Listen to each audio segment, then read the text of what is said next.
Welcome again to another series of Story of My Art.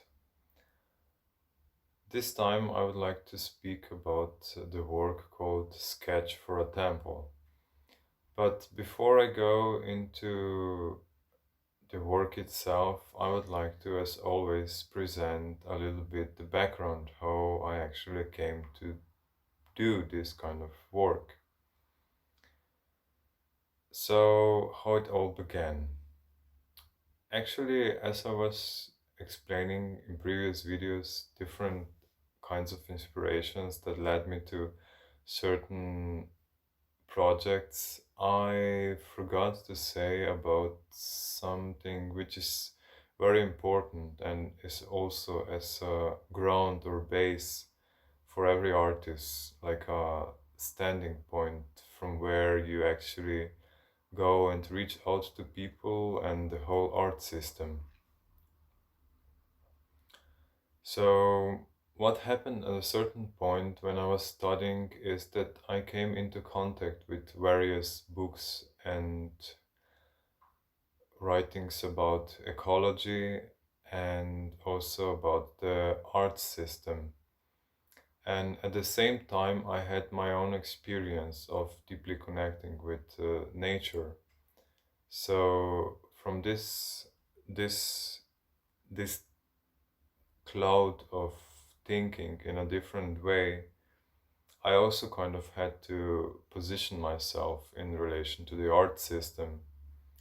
And what I concluded about the whole situation is that I don't really want to take part in the art system as it is, because I found it not suitable for my kind of experience of what is important to show or to say to other people, and how this was being done in the current system itself in the galleries.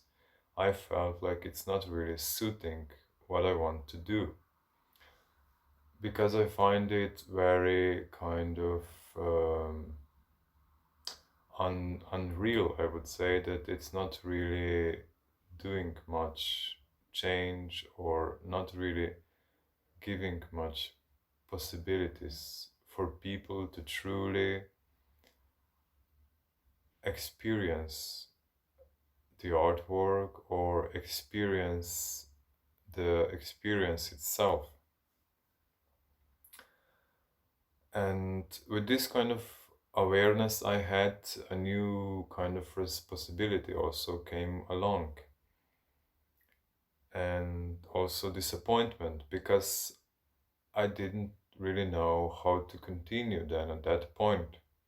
So I kind of finished with my painting series at that moment. I didn't want to paint anymore because I found it painting to be something which is really getting good along with the whole capitalistic system, which is making a lot of damage to the whole world as the whole nature of the world.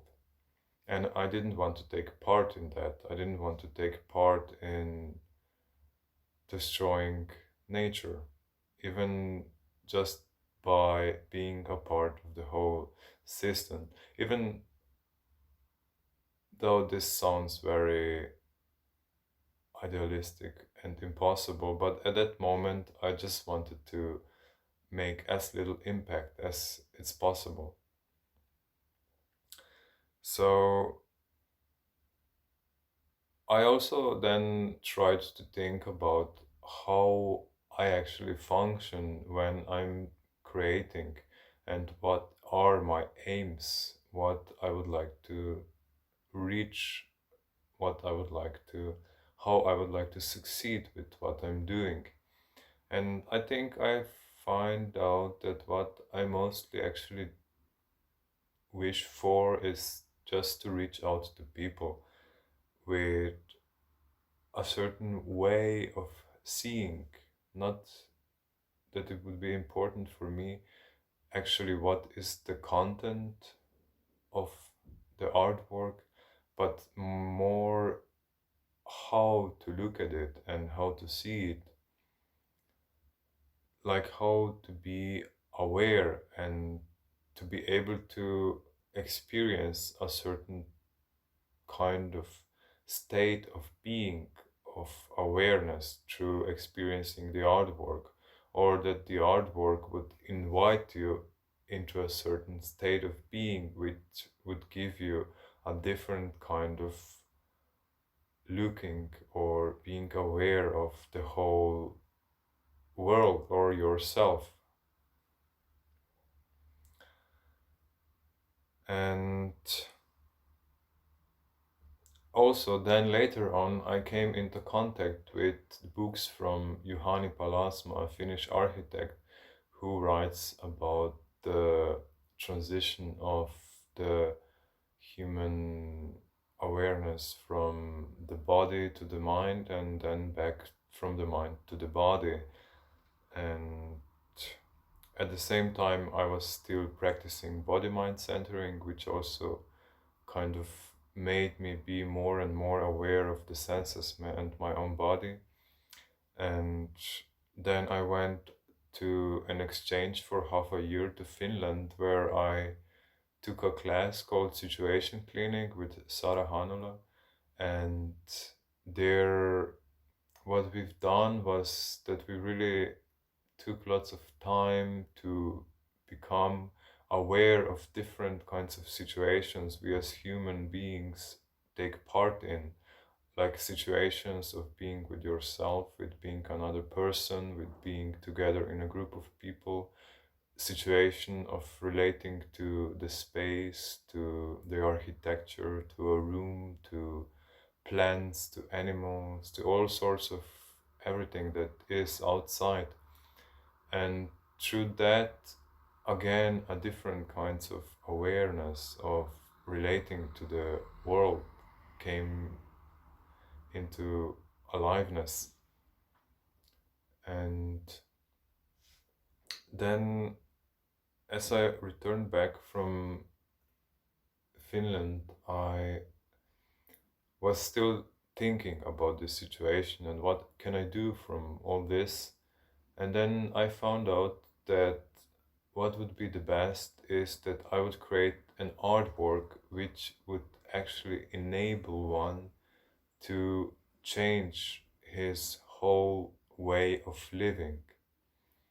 And what actually changes the whole way of living, then I thought, is a home. So what I would like to create is a home. And since I was already so influenced by the nature, I started to research like the natural ways of building and using nature as a material for your lifestyle. So I was exploring different kinds of natural buildings from Aboriginal Aboriginal people from throughout the whole world. And then just one day I Googled like natural building in Slovene language, and I found a website on the internet from a Slovenian guy who was giving lectures or experience in the field of natural building. So I wrote to him, and next week I came to a construction site where there was a house built out of straw bale and clay. And I helped them for 2 months, and I enjoyed that a lot to be able to participate in a house being built with natural materials. And out of that experience came a new kind of um, inspiration, because I got to be in contact with clay, with earth, with soil, with wood, with straw bales, with straw, with different kinds of natural materials, which fascinated me by themselves as they are. And I wanted to again show this beauty in a very, very raw state. So at first I tried to experiment a little bit with using these materials as applying them to canvas, or just trying to recreate like a cutting out of the normal use, like cutting out a piece of wall and then place it as a thing to exhibit. But then again, I would return into this old way of thinking of being active in the gallery world, which I decided I didn't want to. So then out of that, I was again starting to think like how then I can combine all these experiences I got into a single work of art. There was many things going on. There was this one side, I would say, more spiritual kind of approach through experiencing nature and yoga and body mind centering. And then on the other side was this natural materials and the whole history of natural building. And then as I started to research into natural building, I came in contact with Joseph Campbell, one mythologist, who speaks a lot about different kinds of mythologies and religions and all sorts of stories that people are living in their everyday life or have been living in the past. And I found it fascinating how he finds so many similarities between different kinds of religions or mythologies or belief systems or anything you can name in the whole world, from different kinds of cultures, no matter the race or the backgrounds or whatever. Everything is just so similar in a way, and I found it that fascinating. Like, what was the experience of what was it that actually this kind of practices, spiritual practices, were trying to give into human life? Like, what is it that it is so important? So I thought about how could I create something like this today? Like, what would be this place or a thing that would have the same meaning for today? So then I found out that usually all the cultures use a certain place where then they practice certain rituals or do certain things to connect. And then this idea of a temple came into being. And I didn't know what a temple is or how I could make one. Then I just kind of tried to go along with the impulses and inspirations I had. So a form of a spiral came out, a circular form of a spiral, very Aboriginal kind of looking building with straw roof and wooden construction and with clay walls, as I was working with clay. And then I put on the walls reliefs of images from different kinds of mythologies or religions from throughout the world. And that was it, actually. That was the beginning of the whole temple. And then I was speaking about this project with my professor. It was actually meant to be a project for my master degree.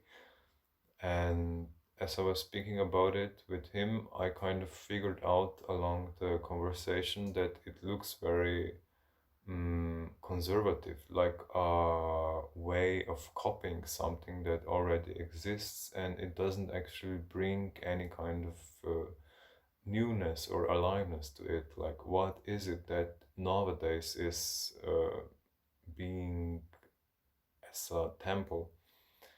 And then, as I was watching Joseph Campbell's interviews, I came into contact with the one with the director from Star Wars, and he was saying that he was inspired by Joseph Campbell, that he made Star Wars as a contemporary spiritual material for young people.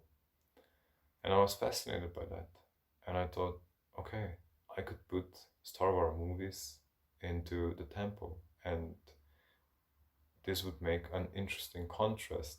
So people could kind of think about what kind of mythologies are feeding us nowadays and are creating our subconscious structures of relating to ourselves or to our higher selves, or it must have some kind of an impact on the way we see our lives. And so this was it. Very simple decision. And I put on the floor wood sticks connected with thread and covered with some natural cloth. So it was like a sort of a sit for meditation. And as you were entering the temple, then you could sit on this and watch Star Wars. And on the top, as the roof was made like a in a circular kind of way, and with a little hole at the top, and there was light through shining, which also had kind of symbolic meaning. And well, that's it. Thank you for listening, and see you next time.